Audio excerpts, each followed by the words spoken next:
Bismillahirrahmanirrahim. Assalamualaikum. Bertemu lagi dengan Ustazah Syaifah Maryam dalam Pendidikan Islam Tahun 2. Bidang ibadah, syarat wajib dan syarat sah solat. Okey, mari kita sama-sama melihatnya. Okey, mari kita tengok apa yang terdapat dalam buku teks Pendidikan Islam Tahun 2 di muka surat 79 dan muka surat 80. Kita baca buku teks kita dulu. Solatku sempurna. Okay, tajuk kita hari ini adalah Solatku sempurna. Syarat-syarat wajib solat. Ibu, apa syarat wajib solat? Syaratnya ialah Islam, baligh, berakal. Oh, baru Aiman faham, Ibu. Okay, di sini ada sedikit info. Syarat wajib solat ialah perkara-perkara yang tertentu yang mewajibkan seseorang itu solat. Okay, terdapat 3 syarat wajib solat iaitu mestilah Islam, baligh dan berakal. Okey, di muka surat 80 menceritakan tentang syarat-syarat sah solat. Yang pertama sekali, mengetahui masuk waktu solat. Suci daripada hadas kecil dan hadas besar, suci daripada najis pada tubuh badan, pakaian dan tempat solat. Yang keempat, menutup aurat. Yang kelima, menghadap kiblat. Okey. Mengetahui, kita tengok satu persatu. Mengetahui masuk waktu solat. Solat ada berapa semua sekali dalam sehari semalam?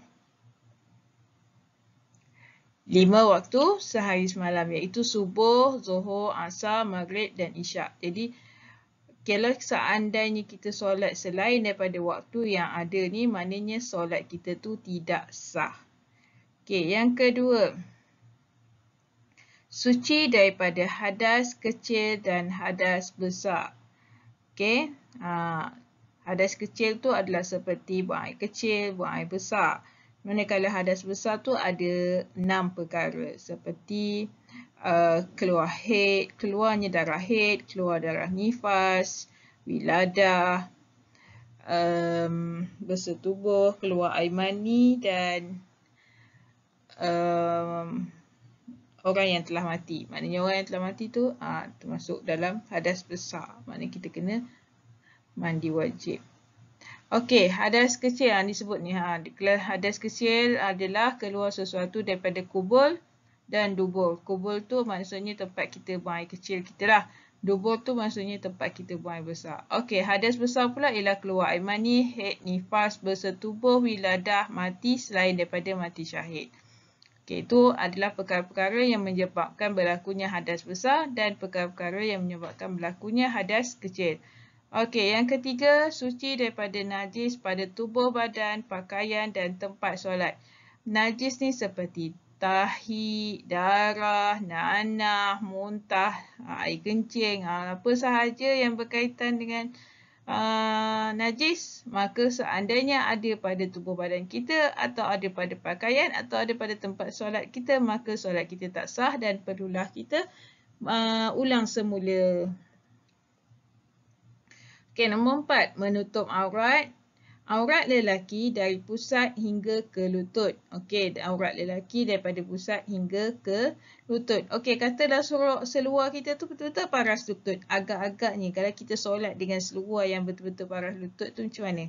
Pasti akan tertarik juga semasa kita nak sujud. Jadi, kalau nak pakai juga seluar pendek macam tu, maka kita kena labuhkan lebih sedikit daripada lutut supaya bila kita dalam posisi-posisi tertentu, sama ada kita nak rukuk ke, kita nak sujud ke, ataupun kita duduk antara dua sujud,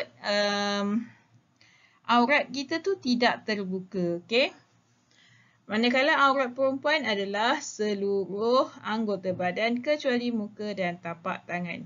Okay, yang kelima adalah menghadap kiblat, iaitu menghadap ke arah Baitullah atau Kaabah. Kalau seandainya solat tanpa menghadap kiblat, maka solat kita tu tidak sah. Berbeza di dalam hutan ataupun kita di tengah-tengah lautan. Tak dapat nak menentukan arah mana arah kiblat kita, melainkan kalau kita ada bawa kompas. Okey. Di sini ada sedikit info iaitu syarat sah solat ialah perkara-perkara yang menyebabkan solat seseorang itu menjadi sah. Maknanya solat kita tu diterima insya-Allah oleh Allah. Manakala yang syarat wajib ni, kena siapa yang wajib solat? Orang yang macam mana yang perlu solat? Tu syarat wajib. Okey, seterusnya dalam muka surat 81 dan 82. 81 menceritakan tajuk tentang kepentingan syarat-syarat wajib solat. Apa kepentingan syarat-syarat wajib solat ni? Yang pertama, apabila dia Islam, maka tidak wajib ke atas orang kafir. Hanya wajib ke atas orang Islam sahaja solat ni. Baligh. Baligh ni maksudnya tidak wajib ke atas orang yang belum cukup umur. Maknanya kan kanak-kanak ke apa, maknanya tak wajib lah untuk dia. Okey. Berakal, maknanya tidak wajib ke atas orang gila. Kalau orang gila, maka tak wajiblah solat tu. Okey.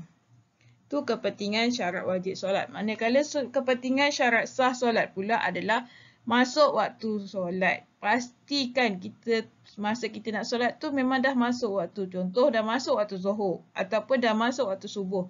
Maknanya kita mesti sentiasa peka dan berdisiplin untuk memastikan solat kita, semasa kita solat tu kita memang dah masuk waktu, bukan dekat hujung-hujung waktu ke. Tu tak boleh juga. Okey. Yang kedua, aurat. Maknanya yang menutup aurat ni, maknanya dari segi apabila kita menutup aurat, maka kita akan secara tak langsung menjaga maruah dan mematuhi perintah Allah.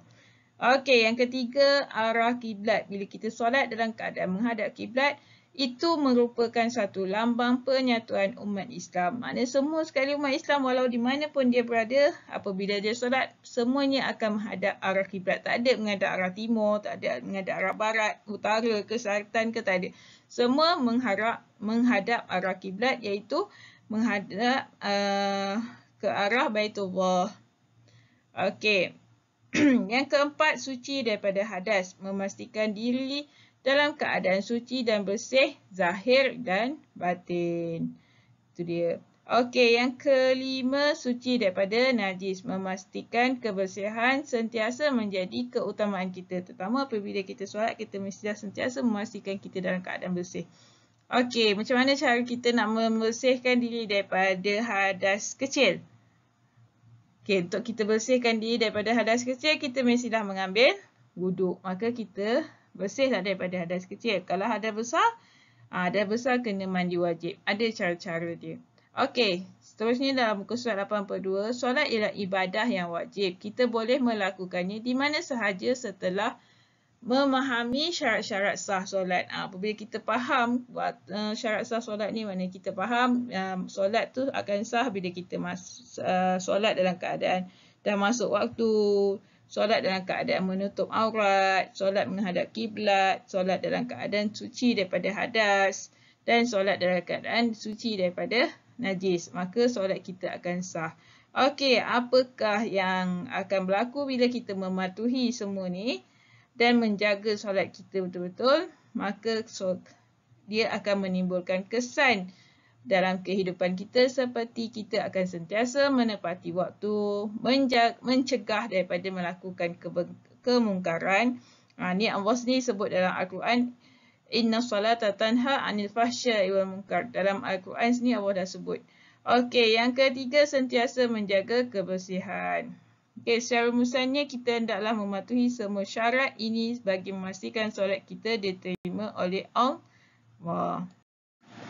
Okey, kita tengok satu persatu. Syarat wajib solat yang pertama, Islam. Yang kedua, baligh. Yang ketiga, berakal. Okey, Islam. Siapakah Islam ni? Adalah orang-orang yang mengucapkan 2 kalimah syahadah. Maka dia adalah orang Islam. Jadi, siapa yang tak wajib solat ni? Orang yang tak wajib solat ni adalah orang kafir. Okey, yang kedua, baligh. Apa dia baligh ni? Baligh ni adalah telah cukup umur. Kalau kanak-kanak umur 5 tahun boleh tak? Wajib tak solat ke atas dia? Tak wajib. Kanak-kanak umur 5 bulan, wajib tak solat atas dia? Tak, maknanya dia belum cukup umur untuk melaksanakan solat. Tetapi Rasulullah SAW pernah bersabda, okey, ajarkanlah anak kamu apabila dia masuk umur 7 tahun. Maknanya umur 7 tahun tu dah kena solat, dah kena belajar dah solat. Dan pukullah dia apabila berumur 10 tahun. Maknanya kalau dah umur 10 tahun, tak solat lagi, maka ibu bapa bolehlah merotannya. Ada cara-cara bagaimana yang diajarkan oleh Islam untuk merotan anak adalah setelah apabila dia tidak melaksanakan solat. Okey, jadi kalau anak yang umur 8 tahun, macam kamu adalah 8 tahun, tahun 2 kan, 8 tahun. Macam mana pula? Maka dia tergolong dalam umur yang 7 tahun tu belajar. Maknanya kena advance sikit belajar daripada umur 7 tahun. Maknanya bacaan-bacaan dalam solat semua kena hafal dah mulai sekarang. Supaya apabila umur 10 tahun, kamu dah boleh melaksanakan solat dengan sempurna. Okey, yang ketiga berakal. Kalau seandainya orang tu pengsan ataupun masa tu masuk waktu zuhur tapi orang tu pengsan. Jadi wajib tak ke atas dia solat? Masa tu tak wajib lah. Lepas dia dah sedar nanti dia kena gantilah. Okey. Kalau orang gila? Orang gila pun sama. Tak wajib solat ke atas dia. Kalau dia melakukan solat pun tak ada masalah. Tapi solat tu tidak dihukum wajib ke atas dia. Okey. Syarat sah solat. Yang pertama, apa syarat sah solat? Mengetahui masuknya waktu solat. Yang kedua, suci daripada hadas, iaitu hadas kecil dan hadas besar. Yang ketiga, suci daripada najis. Banyak-banyak najis tu mesti pastikan daripada suci daripada najis. 4, menutup aurat. Yang kelima, menghadap ke arah kiblat. Okey, ni adalah 5 perkara yang menunjukkan sahnya solat yang kita lakukan. Yang pertama, mengetahui masuk waktu solat. Mesti pastikan bila kita nak solat, kita mesti pastikan yang solat waktu solat. Kalau waktu zuhur, masuk waktu zuhur. Kita solat waktu zuhur. Bukannya waktu kita sembahyang zuhur, kita solat pada waktu asar. Tak, itu tak betul. Okey. Suci daripada hadas, iaitu daripada hadas kecil dan hadas besar. Macam saya kata tadilah, apa dia hadas kecil dan apa dia hadas besar. Macam mana kita nak bersihkan diri daripada hadas ni? Kalau hadas kecil, kita bersihkan diri dengan berwuduk. Kalau hadas besar, kita bersihkan diri dengan mandi wajib. Suci daripada najis. Pastikan tak ada najis pada pakaian, tempat kita nak solat, pada tubuh badan kita, dekat celah tangan ke celah kaki ke, kena pastikan tidak ada najis. Okey, yang keempat, menutup aurat. Ya. Kamu dah tahulah kan, aurat lelaki apa dia? Aurat lelaki daripada pusat hingga ke lutut. Manakala aurat perempuan adalah seluruh anggota badan melainkan muka dan tapak tangan. Okey, yang kelima, mestilah menghadap arah kiblat. Mesti menghadap arah kiblat. Tak boleh semayang. Kita solat tu kita menghadap arah timur, arah barat, arah selatan, arah utara. Tak boleh. Kita mesti semua sekali menghadap arah kiblat. Okey, seterusnya kepentingan. Apakah kepentingan syarat wajib solat ni? Apa? Kenapa wajib? Pentingnya. Kenapa perlunya kita mengetahui syarat wajib solat ni? Yang pertama, apabila Islam, maka dia tidak wajib atas orang kafir. Jadi penting kita tahu kalau solat ni wajibnya hanya untuk orang Islam, bukan untuk orang kafir. Okey, yang kedua kita tahu bila baligh ni maknanya solat ni tidak wajib untuk orang yang belum cukup umur. Hanya wajib untuk orang yang telah sampai umurnya. Berakal, maka wajib tu tidak, solat tu tidak wajib ke atas orang yang berakal, iaitu orang gila. Okey, kepentingan syarat sah solat pula. Okey, apa dia? Masuk waktu. Maka akan menjadikan kita sentiasa peka dan berdisiplin untuk memastikan kita solat betul-betul dalam waktu solatnya. Yang kedua, menjaga maruah dan mematuhi segala perintah Allah. Okey, yang ketiga, arah kiblat merupakan sebagai lambang penyatuan ummah. Apabila kita solat menghadap arah kiblat, maka kita secara tak langsung menunjukkan penyatuan ummah. Semua orang Islam solat dia menghadap kiblat. Tak ada orang Islam solat dia lain daripada kiblat arah selatan ke. Tak ada. Okey, yang keempat, suci daripada hadas. Yang ini suci daripada hadas kecil dan hadas besar untuk memastikan diri kita bersih dari segi zahir dan batin. Okey, yang kelima, suci daripada najis. Maknanya kebersihan tu adalah merupakan keutamaan bagi setiap umat Islam. Okey, kesan solat dalam kehidupan, apa yang akan berlaku dalam kehidupan kita kalau seandainya kita sangat menjaga solat dan memastikan segala syarat-syarat ni dipatuhi dengan sebaik-baiknya. Okey, yang pertama sekali, kita secara tak langsung memupuk dalam diri kita menepati waktu. Yang kedua, mampu mencegah diri kita daripada melakukan kemungkaran ataupun kerosakan. Okey, yang ketiga, menjaga kebersihan. Maknanya kenapa kena menjaga kebersihan? Maknanya kita akan pastikan bila kita nak solat, kita akan pastikan tempat kita nak solat tu dan juga pada sejadah kita ataupun pada tempat pakaian kita kena pastikan bersih daripada segala kekotoran.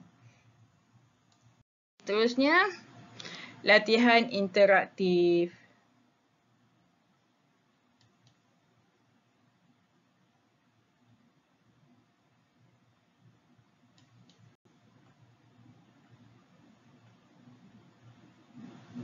Okey, untuk latihan interaktif pada minggu ini berdasarkan pada buku aktiviti muka surat 79.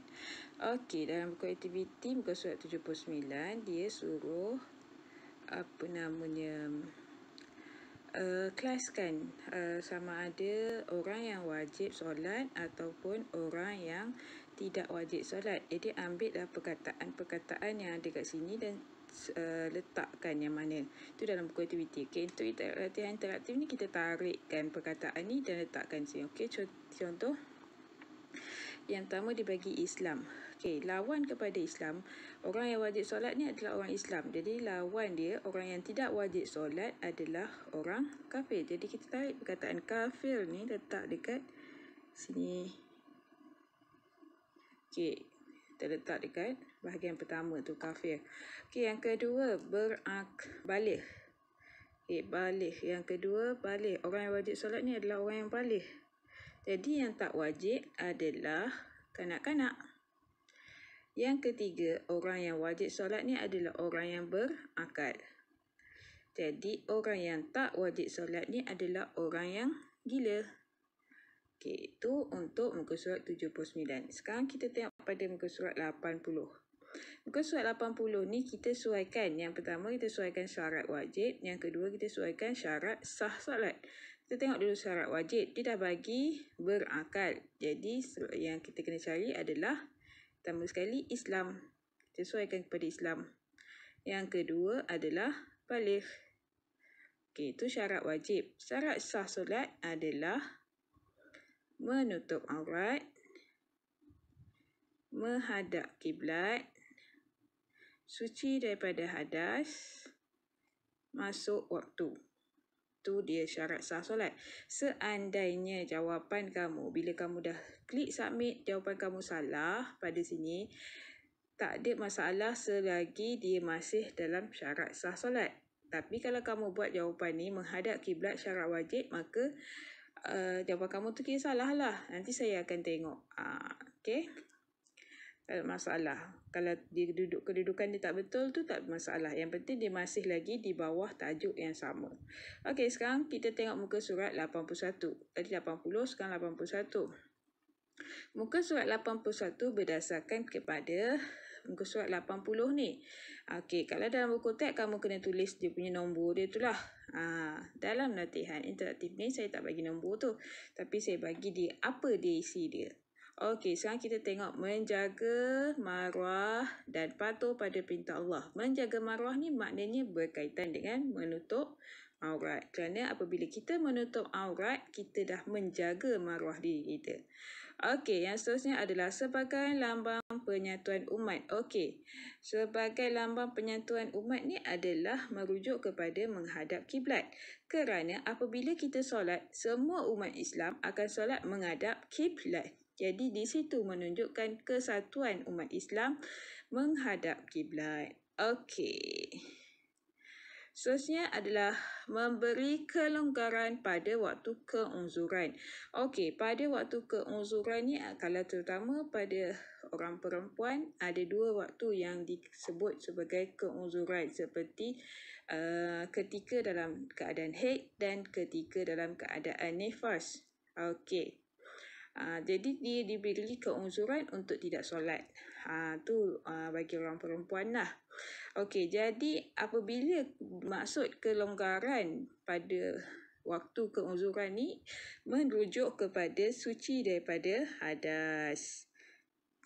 Okey, seterusnya membezakan dengan orang kafir. Okey, membezakan dengan orang kafir maksudnya merujuk kepada syarat wajib solat adalah khusus untuk orang Islam sahaja solat ni. Maknanya solat ni tidak diwajibkan kepada orang kafir, hanya wajib pada orang Islam. Okey, seterusnya. Sentiasa peka dan berdisiplin. Sentiasa peka dan berdisiplin ni merujuk kepada masuknya waktu solat, kerana apabila masuk waktu solat, kita akan bergegas untuk menunaikan solat tu. Jadi kita akan sentiasa peka. Sekarang dah pukul berapa? Sekarang dah waktu maghrib ke? Waktu asar ke? Waktu zuhur ke? Kita sentiasa menjadi seorang yang peka. Okey, tidak wajar meletakkan kewajipan solat kepada kanak-kanak. Okey, jadi pernyataan ini merujuk kepada baligh. Okey, merujuk kepada baligh. Kerana baligh hanya untuk orang yang telah cukup umur. Jadi untuk kanak-kanak tidak diwajibkan lagi solat. Okey, seterusnya memastikan diri dalam keadaan bersih dan suci. Okey, memastikan diri dalam keadaan bersih dan suci maksudnya dia merujuk kepada suci daripada najis. Kerana sebelum solat kita mesti pastikan diri kita mestilah bersih daripada najis dan juga bersih daripada segala kekotoran. Okey, sama ada pada diri kita, pada tempat solat kita ataupun pada pakaian kita. Tu maknanya kita kena pastikan. Okey, tu muka surat 81. Okey, seterusnya kita pergi ke 82. Muka surat 82 ni dia bagi gambar. Jadi suaikan sahaja, ambil sahaja perkataan-perkataan tu dan letakkan pada gambar yang bersesuaian. Okey, ini merujuk kepada kepentingan syarat wajib solat. Kenapa kita ni pentingnya menjaga? Pentingnya mengetahui syarat wajib solat dan syarat sah solat serta mengamalkannya dalam kehidupan seharian kita. Kenapa? Pertama sekali adalah untuk menjaga kebersihan. Yang kedua adalah untuk menepati masa, supaya kita sentiasa menepati masa dan mengetahui masa tu dah masuk waktu zuhur atau masuk waktu maghrib atau masuk waktu isyak, supaya kita tidak melengah-lengahkan masa kita. Okey, seterusnya adalah melaksanakan tanggungjawab.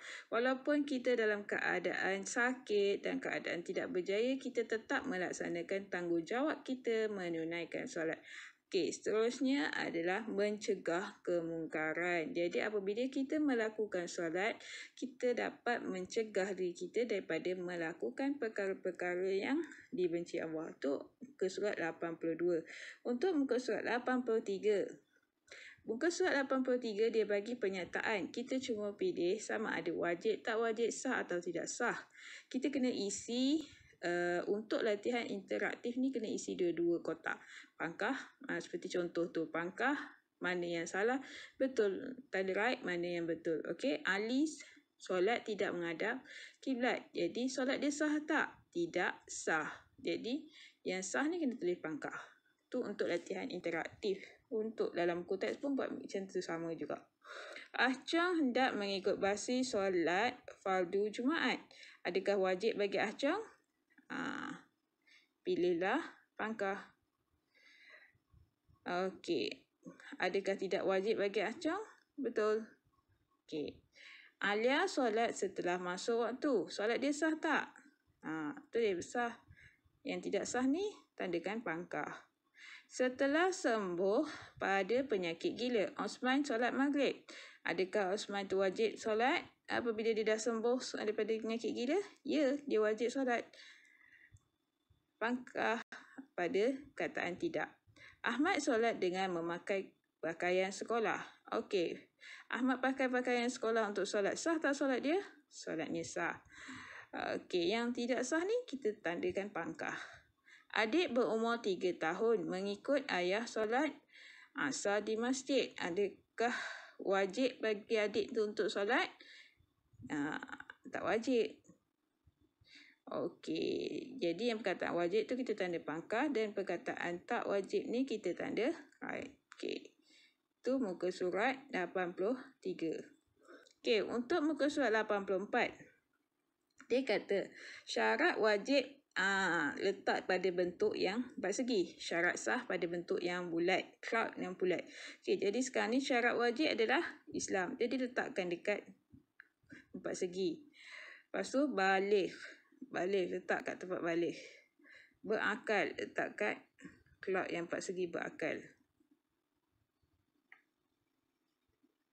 Okey, lepas tu kalau syarat sah pula, dia bagi contoh menghadap kiblat. Jadi yang ada menutup aurat, suci daripada hadas. Okey, itu sahaja jawapannya. Okey, lepas tu tekan finish.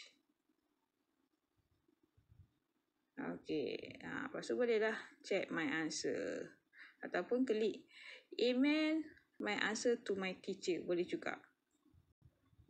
Okey. Okey. Ni betul. Okey, ni betul. Okey, ni kedudukan dia nampak. Ni kedudukan salah. Kalau kedudukan ni salah, tak ada masalah. Abaikan sahaja. Maka tetap akan Ustazah bagi. Kalau misal kata dia memang betul syarat sah solat. Tapi kalau misal kata dia syarat sah solat tapi kamu tanda pada syarat wajib, itu memang salah, tak payah nak tolong lah. Okey, ni betul. Okey, jadi 9/10 markah dia. Okey, itu sahaja penerangan untuk latihan interaktif kita pada hari ini. Terima kasih. Okey, Alhamdulillah kita telah selesai belajar berkenaan tajuk syarat wajib dan syarat sah solat. Mudah-mudahan Ustazah harap semua mendapat manfaat daripada ilmu tajuk kita pada hari ini. Okey, Assalamualaikum.